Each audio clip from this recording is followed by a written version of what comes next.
Welcome to the Peak Mental Performance Podcast with Joe Schillero, optimizing your mental health and athletic performance one episode at a time.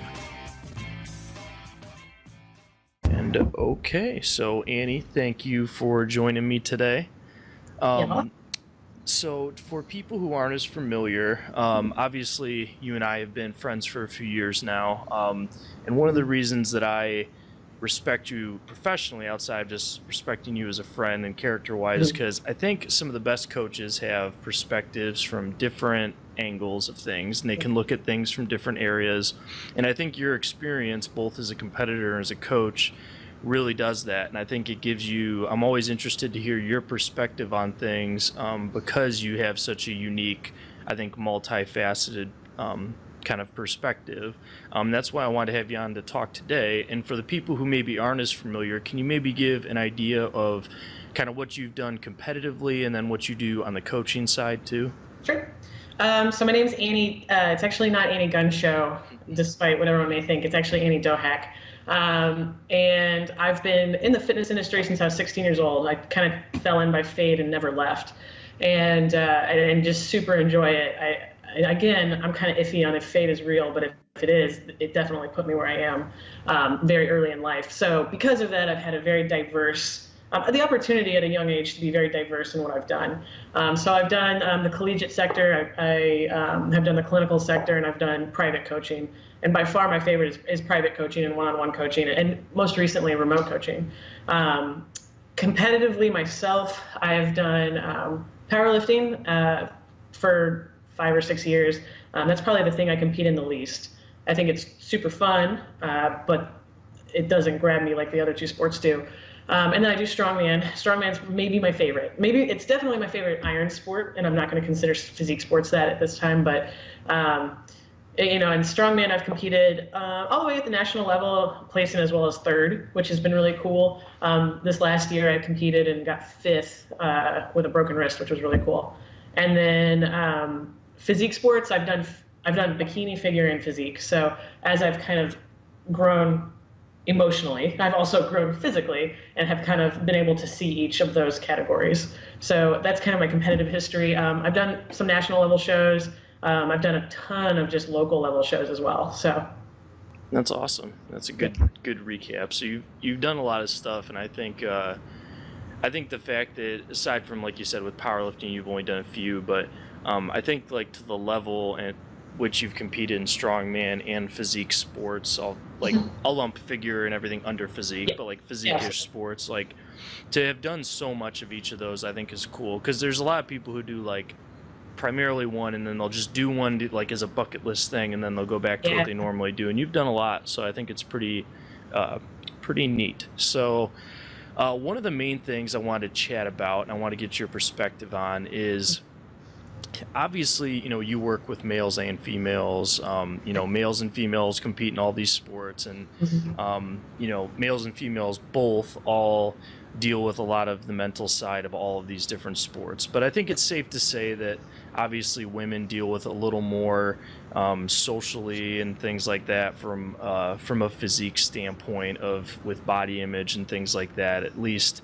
Maybe not individual people all the same, but with society's kind of the way it works, women tend to, I think, deal with a little more than guys do. So from your perspective, both maybe as a competitor and what you do on the coaching side, what do you think are some of the mental challenges that females deal with in trying to approach taking the stage as a physique competitor? Right. There's just so many. And it's so multi-level for women, for men as well. I mean, men definitely, it's definitely not easy to walk around and be an anomaly in this world. But women get it a little bit more.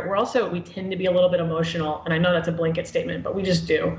And it's kind of hard to see sometimes what the world is doing with us, but also what we then in turn do to ourselves. As far as mental challenges for women, the sport itself is just a perfect breeding ground for self-doubt in a lot of ways, because while you can have the best prep ever and you can be looking your absolute best, the way that you win in a show really depends on who shows up with you, right? So to win your contest, you need to be better than X, Y, and Z. And that is so hard when it comes to something as subjective as who looks the best. Because and even in, you know, the judges that judge every single national level show and every single pro show, it's usually the same people. They have different looks, to the point now that I can tell you, oh, that's a judge, the head judge is X, Y, and Z. They tend to like this out of their competitors. It's very subjective.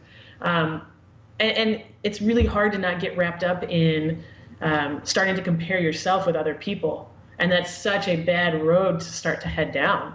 And so that's kind of, I think, the number one cause and the number one effect is that it's a sport that causes you to compare yourself against other people. And that's never a healthy situation. Yeah, makes sense. I mean, that's, you know, Mark Dugdale and I talked a lot about that stuff. It's like, you can't not care what people think, because that's the essence of what the sport is you are being judged, and you're being judged against what other people look like too.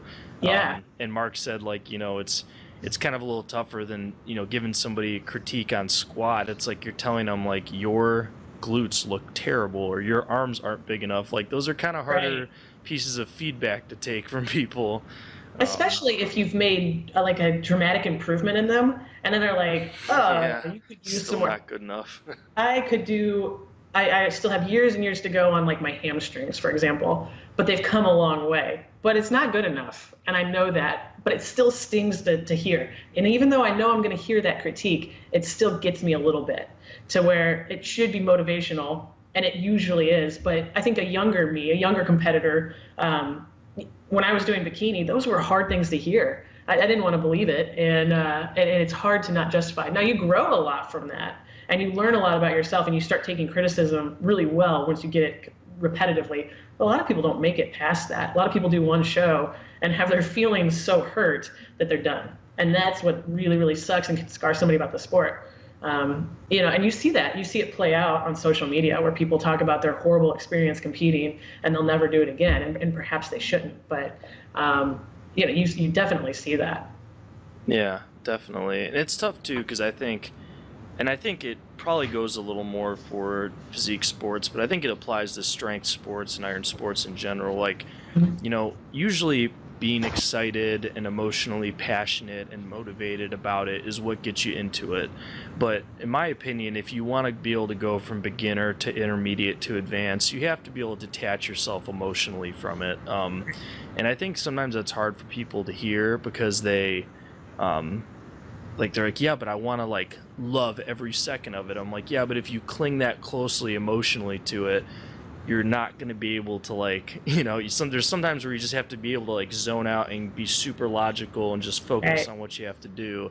And, you know, you love it obviously overall, the process, but you're not going to love every part of the process. So, well, and I think that, you know, what I've found out of it is you learn a lot about how you treat yourself, but you also learn a lot about how you're treating other people. And I think the absolute foolproof plan to start thinking about these things in a more healthy manner is the golden rule: just treat people how you want to be treated. Because not only I want people to acknowledge my progress and maybe not the final picture, because I'm still young and the final picture isn't here yet, but the progress is where we're at. And that's what I appreciate when I look at myself. So when I see somebody else making great progress, no matter if they're in my class, if they're not in my class, if I'm going to say, hey, like, you're looking really good. And that not only helps them get through it and sets an example that you don't have to be comparing, you don't have to be scared to give people compliments, and you don't have to, you know, ban yourself from thinking other people look good, but it also sets the tone for how you allow people to treat you. And I find that the better example I set for people, the less likely people are going to go, Annie, you look like crap. But I also don't go around telling people they look like crap. I have no need to do that. So I think that that's kind of one way to start controlling how you view other people and how you view yourself, is understanding that process, and then understanding that you get to decide how people treat you and what you absorb. That's a really good point. I think that goes well beyond just competing. I think that's life in general. It's like you know, you attract what you are, and, you know, you also, there's a lot to be said for creating the culture that you want to be around you. You know, I made some comments yesterday, or by the time this comes out, it'll be last week, about just like social media and stuff. And sometimes people, it's like trying to draw the line between like being positive and being like just kind of venting.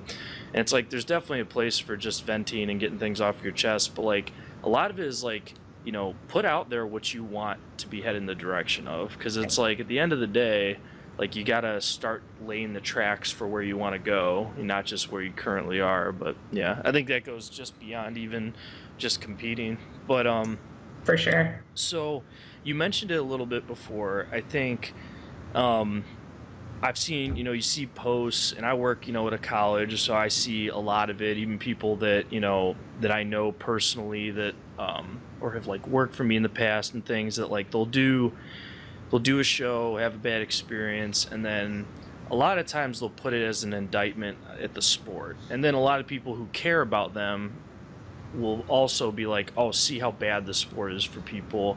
And usually, you know, it's like their heart's in the right place because they care about the person, and obviously no one likes to see somebody struggling, whether it's with body image or unhealthy, you know, behaviors or whatever. But I think sometimes people have to be able to look a little deeper, because I don't, and you and I have talked about this, I don't think the sport itself is bad or good. You know, it's just a sport, and then how you approach it, you know, I think plays a lot more into that. So it's, yeah, I think, you know, my goal as we talk through some of these things is hopefully, and I'm sure you feel the same way when people come to you, is like, people have to go into these sports with a lot of self-awareness of where they're at, because it's, you know, where you're at mentally and emotionally and psychologically when you go into it is going to kind of determine where that direction heads. But I guess like my question kind of coming from that is like, you know, there's two sides of the coin of, you know, I think there are some people who are probably in a place emotionally or mentally or just however where they are in their life that competing is not the best thing for them. Now making healthy decisions and getting in better shape and losing fat can be great, but maybe stepping on stage isn't the best reason. What are some things that, like, if you have somebody come to you and they just, you know, have a litany of these issues, what is a situation where you would recommend to somebody, hey, right now is not the time to be competing? Right. There's almost more reasons to not compete than there are to compete. You know, one thing that really sticks out to me is when people do not have a clearly defined intrinsic why as to why they do it. I know why I compete, and the reason that I compete is it is a fascinating endeavor. You are inside a science experiment, and you get to change these different variables, and your body reacts to it, and you get to make decisions. You know, mostly with a coach, but you get to make decisions on what you do with that data. And I think that's wildly fascinating, that I can turn my body into a experiment on variables that I studied in college and variables that I find very interesting.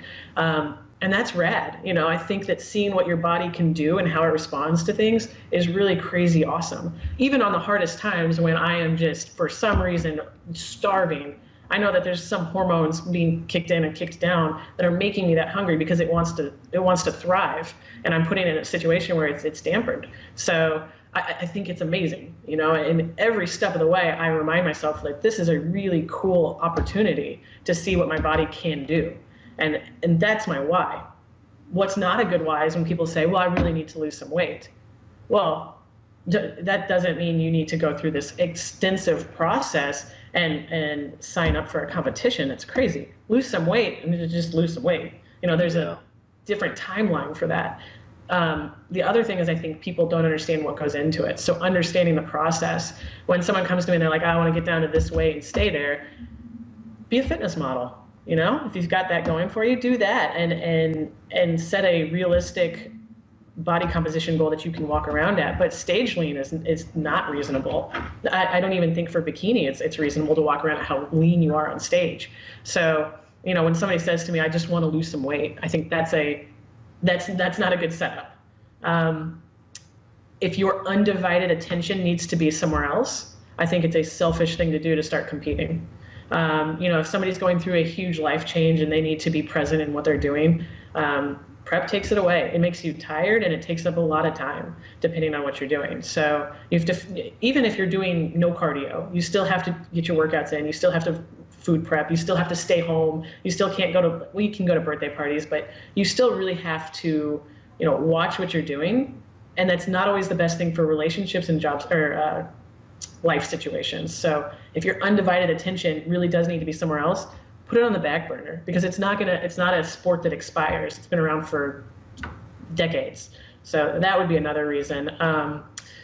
If they have external reasons to do so, I've had people come to me and say, yeah, my boyfriend said I should do it. And I'm like, well, okay, well, your boyfriend's going to be really mad when you don't go on dates with him because you're dieting. It's hard on people. But I think people get these like really crazy, or it's not always the case. And I think that like heartbreaks can be a great catalyst for change and growth. But sometimes people will do it because they're looking for the divorce bod or something like that. Always a bad idea. Always a bad idea. Because what goes down in weight usually comes up after the contest. And then you have a different can of worms that's almost a nightmare to deal with. It's hard for any sane person to deal with. So those would be some reasons. Oh, if you're financially depleted, it's an expensive hobby. Yeah. You are already struggling, you're about to really struggle. Now, you can get on stage and borrow a suit, borrow some heels, maybe. And the fact of the matter is, you might not like the suit and heels, and but you're kind of up to who's got Lindsay's out there. You still have to buy a card to compete, which are usually over $100. I think your tan is going to cost $100 unless you do it yourself. And if you do it yourself, it's still going to cost $50 for the stuff. I've broken it down before, and I know I've spent thousands of dollars on preps. You got to recommend a coach. I mean, I can't be who I am without somebody at the wheel when I can't look at myself objectively. So sometimes hiring a coach, like, that's a necessary expense at times. So there's a lot of reasons to not compete. But if your time, energy, and money needs to be somewhere else, just put it off for a little bit and pursue something a little less time extensive. Yeah, I think those are all great things. And, I know you and, I talk about it too, all the great benefits of competing. So in no way, shape, or form are we trying to convince people not to compete. But I think a lot of times people fall in love with the idea of competing versus actually competing. So I think it is good for, like, people to take some time and look through the reality of that before they go into it. It's kind of the same thing of, like, I've talked about, people have asked the question, like, how do you know when is the time to do, like, X, Y, and Z, like, or, when should I, cross over to the dark side to use performance enhancing drugs or something? It's kind of like one of those things where, like, if you're not sure if you should, you shouldn't. I think the same thing goes for competing. It's like, if you're not 100%, if you're asking me, you probably shouldn't do it. And that's just kind of my general thought process on that, because it's only going to get harder as you go through that. But and it's going to have, just like any great process, there's work that has to be put in. It's very hard to convince yourself to do if your reasons for doing so are kind of shoddy.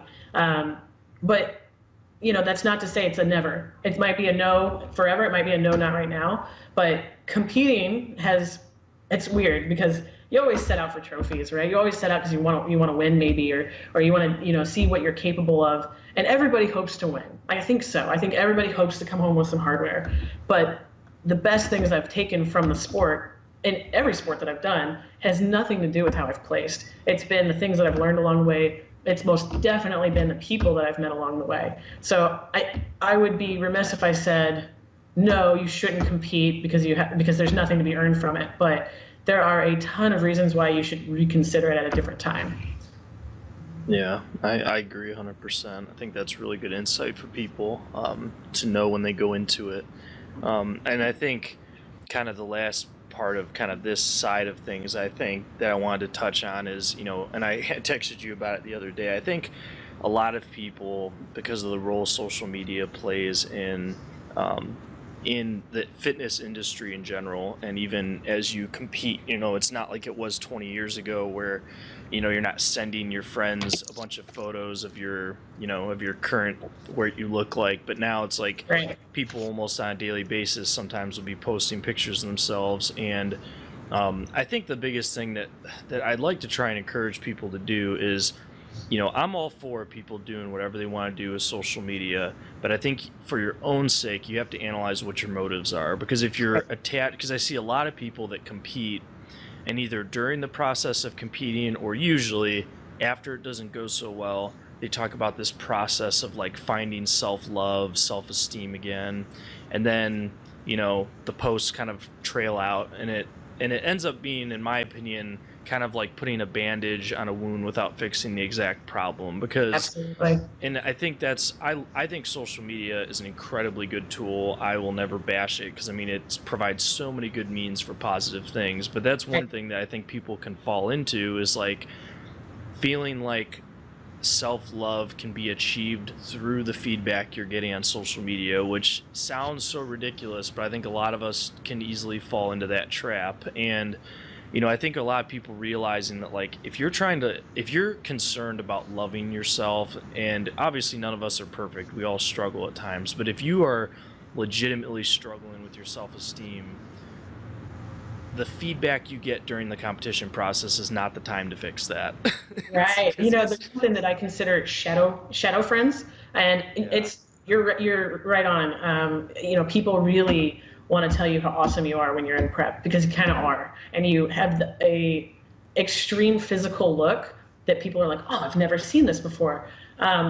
But you also get a ton of really terrible feedback from people. It's not everyone's cup of tea. And here's the thing that people don't realize. I see people all the time say, oh, I got this crappy comment on social media. Let's name and shame. The thing with opinions is that you really can't tell people they're wrong. If somebody says to me, hey, Annie, I don't like what you look like, I can't say, yeah, you do. That's not how it works. But what I can do is just put no energy into it. However, I also have to understand that I can't put all of my self-worth in the praise that I get. So you have to understand, you have to start thinking about, why are you doing this? And the rest of people, they can't really dictate what you're doing. I call it that you definitely get more comments when you're in contest shape. You absolutely do. I call those shadow friends, because they tend to disappear when things get a little gloomy. And by gloomy, I just mean off season or normal. And I'm okay with that. And I think everyone should start to be okay with it. When I don't have a lot of attention, when I don't have a lot of people telling me how awesome I look, I still have my core people. I still have my really great friends. And that's something that I highly recommend to people that are competing. Find a way to nurture your true support system, not your social media fans, not your people that are there when you're doing really well. Because when you're successful and when you're doing well, it's not hard to like somebody. People don't have to try that hard to find things to admire you for. But your absolute support system is unwavering. And I think contest prep can be something where people get very absorbed in the process, and they don't treat their people right. And that leads to more feelings of just anxiety, because then you have ticked off the people that were there for you. And I've done it myself. I've definitely pushed people away in favor of like more external compliments. And that was a wrong move, and I've learned from that. But I think it's really important to make sure that you're nurturing the relationships that matter to you in ways that you can during prep. It obviously won't involve food. You can't take them out to eat. But you can definitely voice your opinion to people. You can voice your appreciation. I think that's super important. And that's something that I actually have seen on Elite FTS on John Meadows has mentioned that him and his wife usually do something right after they compete, which I think is super cool, just to give back to his family. And I admire that in people. Yeah, I agree 100%. I think it's just good food for thought for people to like. I think there's nothing you or I can tell people on how they should take the approach when they go into it. It's just got to be a conversation you have with yourself internally, and then with the people you care about. And I just think these type of sports and physique sports are something you have to take a lot of self-analyzing when you go into it. But you have to be fairly level-headed going into it. Yeah. If you're in a situation where you break down all the time naturally, if you are a highly emotionally sensitive person, definitely rethink it. Definitely think, can you deal with the good and the bad? That's always something that I think is a red flag. Yeah, absolutely. So on the flip side, for people that are competing and that just because competing is a good thing for them obviously doesn't mean that it's easy. You've said it's difficult for you too. And I guess for those people, as they persevere through when it gets challenging, and you mentioned even a few things like about, I know that my hormones are getting, are changing because of my lower body fat, or maybe a change in supplements, or, change in how I'm taking my birth control. I mean, there's so many things that can affect you. So what are some things you think are important like that to be mindful of, to like, as you go through prep when it gets hard, to like, for competitors to remember? Like, you're going to be hungry. Like, you're definitely progressively decreasing your food volume. And I think that gets really fudged because social media, while it is really great, there was this really wild, it's not necessarily really pushed right now, but I remember seeing there in like 2014-15, this idea that if you had to do more than 20 minutes of cardio and if you had to eat less than 100 grams of carbs or something like that, your coach doesn't know what he's doing. That's a load of crap, because unfortunately you just are going to progressively decrease your food volume. That's how weight loss works. And you might have to do a ton of cardio. I don't know. Everybody's a little bit different in that respect, but you're going to be hungry, and that's fine. If the worst thing that's happening to you is that you're hungry, you've got a really great life. Really, really great life. The workouts don't always feel good. I mean, decreasing your carbs, the glycogen becomes a real once it gets into a real deficit. Workouts don't always feel awesome. Off-season workouts, you look for the pump, and you're hitting PRs, and you're at least working towards something. Sometimes these are just maintenance workouts, and they don't feel very good. Unless it's considerably bad, you just have to understand that sometimes eating and working out at eating at a deficit and training does not produce a really great workout. That's scientifically understood, and it is just completely resisted when you put it into action. You're also, as a result of that, going to be tired. That's okay. If you're tired, just go to bed earlier. Find a way to manage your time a little bit better. If you need to find a way to have a different bedtime, but you are going to be tired. You are going to be busy. That is all very normal stuff. So you have to push through those things. None of that really is mental. None of that is really, if you are hating what you're doing, you need to reconsider what you're doing and possibly not do it. All of the things that I think you should push through are physical variables, I believe. Yeah, absolutely. And I think that all those things you mentioned just go in line with people understanding what they're getting into when they do it. If you know that's coming, then you can just buckle down. And if it means like, if I know that I get irritable when I'm hungry, just beforehand being like, okay, I just know I'm gonna like try to avoid people that I could piss off when I'm irritable. I mean, there's just some level of practicality. And I think none of us are perfect, but I also don't think, like, I've seen people that kind of post like they kind of see it as just like part of the process, that they're a jerk to people. Like, well, I'm prepping, so I'm gonna be an asshole to my significant other. And I'm like, I feel like that doesn't, like, I get, like, you're gonna have moments, we all do, like, we're not, we're human, but like, I feel like that just being like an assumption of like, all right, where it's like prep time now, I'm not accountable for my actions. Like, that's not how it works. Yeah, it's crazy. I've seen people lose their jobs and be like, well, they knew. And I'm like, that you have a hobby? Are you, like, in no other world could you be like, hey, I've got a Pokemon collector card convention. I'm going to be off the grid. Your boss would never put up for that. And this is a hobby. Even the profession, like, only the very top level pros make money from purely competing. And it's just crazy to see what people will justify when they're hungry. It is 100% not okay to be mean to people for no reason. Dead stop, period. End of story. I don't care if you're hungry, you turd. You have to keep going and treating people well, even through your hobbies and the highs and lows that they take you through. And you see it in powerlifting, you see it in strongman. Like, you absolutely cannot have a bad day in the gym and go home and kick your dog. Yeah. You just can't be doing that stuff. That's not adult behavior. So if you can't conduct yourself like an adult and carry on with your normal life, this is nothing to lose relationships or jobs over. Absolutely not.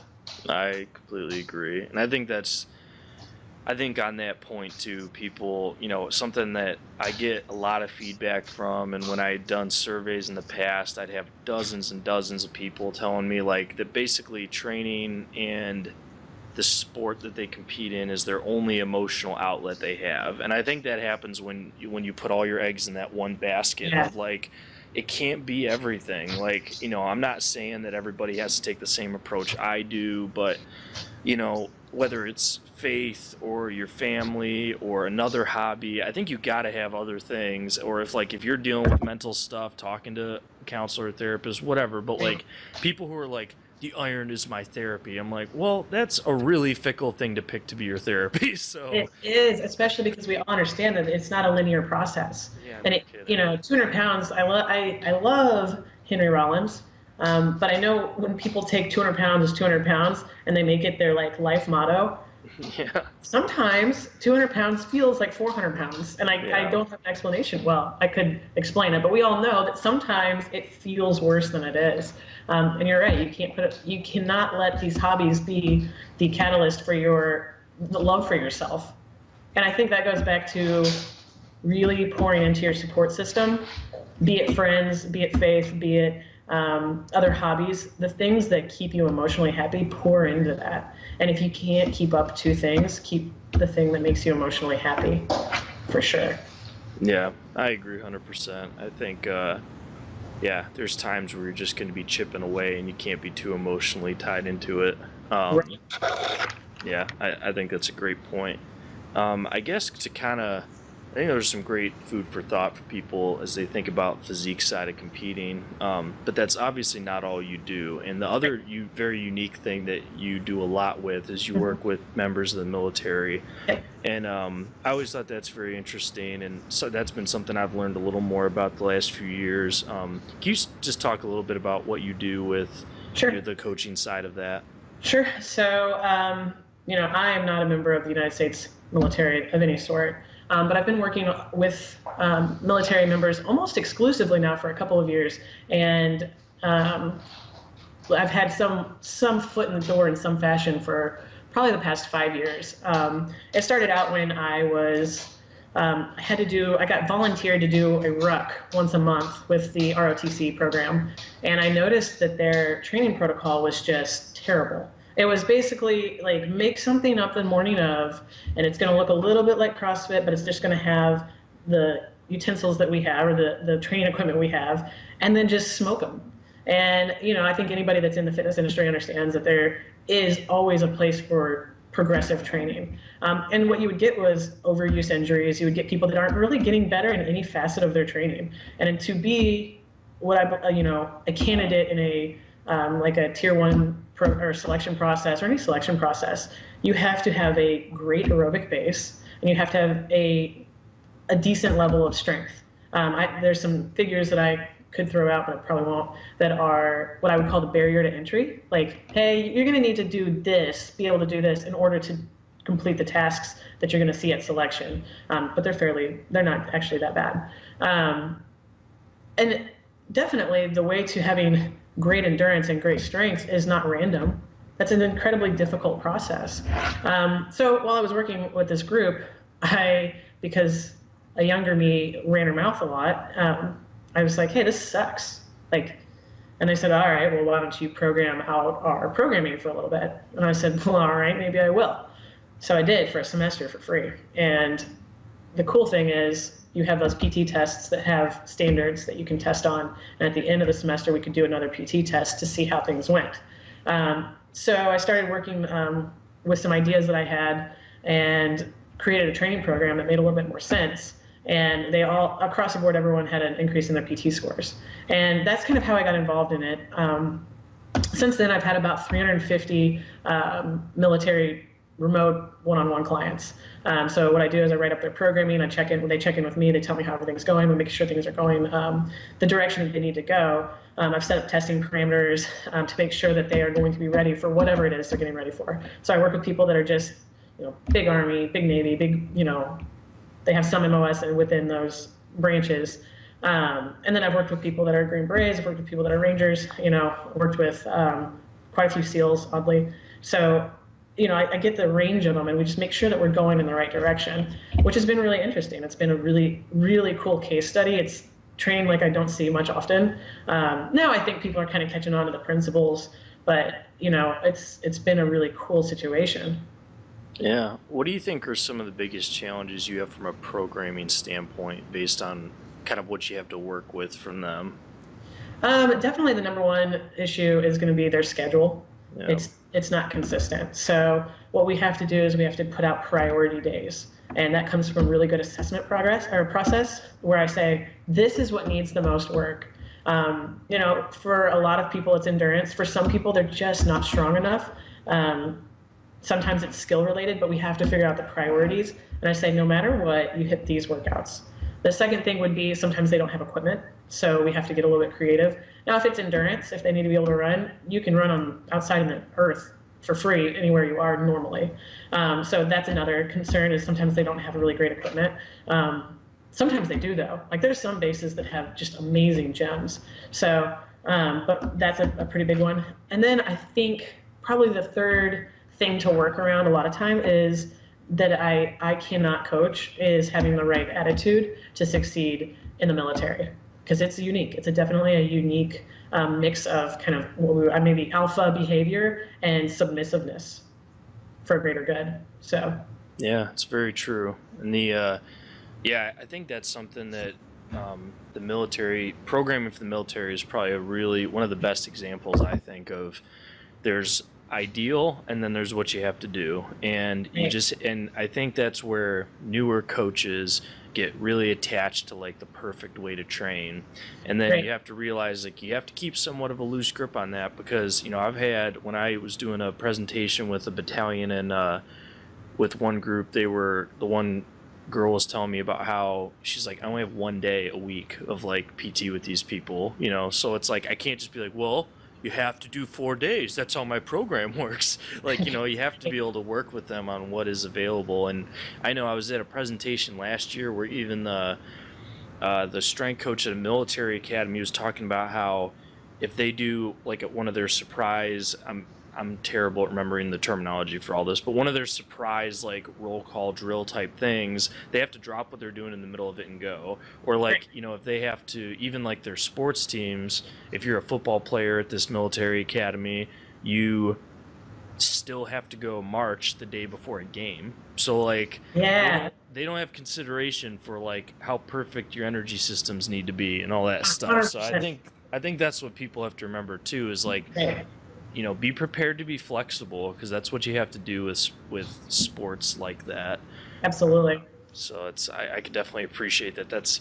I'm sure you've learned a ton of really interesting stuff through doing that. Like you said, it's like a case study.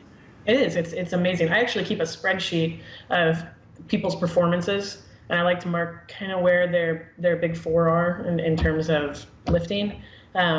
But I also like to keep rep maxes, and I like to keep their mile time, 2 mile time, 5 mile time, 5 mile ruck. I like to keep different, and it's been really cool to see what does work and what doesn't work. And it's crazy how much it's evolved for me in that process. Like what I was doing 2 or 3 years ago, I now feel like I was just fumbling around in the dark. And now I feel like I have a pretty good process. But in 3 or 4 years, I'm probably going to go, God, I was still fumbling around in the dark back there. So it's been really, really cool. And you learn a lot about it. And you learn a lot about their personalities.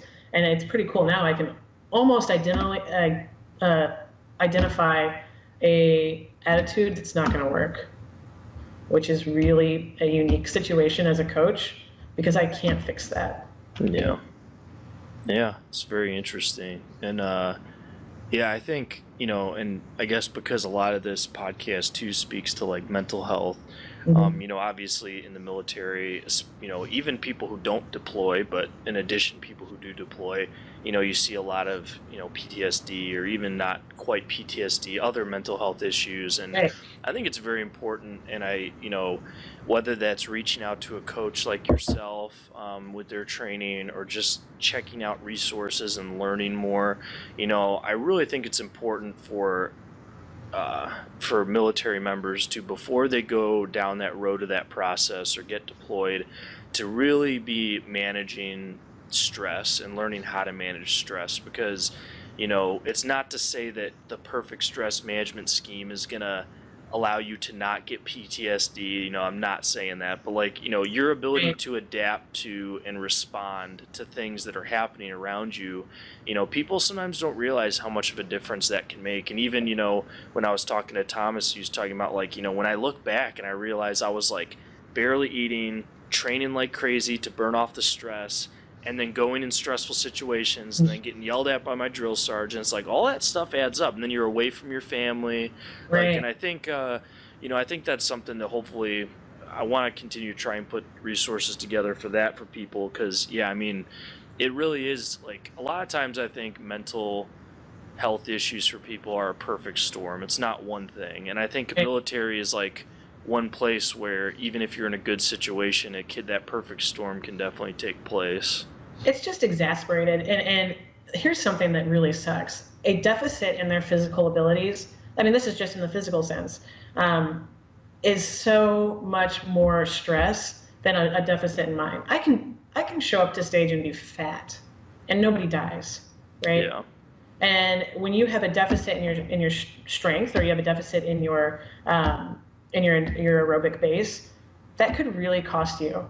And you hate to think that way, but it puts so much pressure on your abilities. And they're just like everyone else. Once they reach a goal, they want more and they want more. And you sit there and think, I have to get this, I have to have this be more. And then, you know, they can turn into real gym junkies that will forego any other sign of health to make sure they're hitting the gym and make sure that they're, you know, working towards that. And then they get this opposite effect where perhaps their fitness levels go down, or perhaps their anxiety gets worse. And there's such a strange loop of, oh, this is how I fix the problem. Oh crap, it's causing the problem, but that's how I fix the problem. And it's a terrible loop that people get into. Yep, I couldn't agree more. I think both positively and negatively, I've really this year come to realize how much momentum is built over things. You know, it's really easy to get something rolling, and then next thing you know, you're just further than you ever thought you would have been, a few steps behind. So I think that's good. And you know, I think, you know, like you said, all the things to think about, it's all about just trying to start thinking about different angles for things. You know, there's no perfect solution for everybody. I mean, all your training programs don't look the same for everybody that's in the military. But I think it's just if people could start thinking about that stuff, in my mind, that's like a step in the right direction. So I think that's really good. I think that if you're a civilian or you're an external support system for somebody, the thing that you can do is be an ear and be listening and be trying to be a positive person. Because, you know, everybody will tell you they've got a drill sergeant or they've got a higher up that's a complete dick to them, that's not a nice person. Because positive reinforcement is not totally a thing there yet. It is still completely acceptable to be demotivating, in my opinion, demotivating to your troops. So that's something that, you know, they're hearing enough that they suck. They have it in their head enough that they suck. You've got to be the different voice, and you got to see how they react to it. Which isn't to say tough love isn't important, but I don't think it's my job to be saying, you know, really demotivational stuff to them, because they have enough of that in their actual life. That's a good point. And I think that lends itself to like the whole idea that coaching has to be an art. You have to understand people's personalities, and yeah, it's very much like you got to be able to really, you got to be able to be an artist and how you're going to approach that situation. So just words totally matter there. And it's like the field that you think would be the most lax, but it's your words just so absolutely matter no matter what your impact is on them. And that's something that I've had to learn by watching people struggle and watching their reaction to my words. So yeah, absolutely. Well, I think we touched on a lot of really good stuff. I think this has been helpful even for me. You know, obviously we've talked in the past, but you know, I learn more and more every time we chat about this stuff. And I think this is really good thoughts for anyone that's looking either at competing or is currently competing. And then I think we could even in the future go a little more in depth to the military side, but I just wanted to chat a little bit about that now. You know, I think there's a lot of good thoughts for people. So thank you for taking the time to do this. And well, thanks for having me. Yeah, absolutely. And we'll definitely do it again soon. Awesome. Thanks, Joe.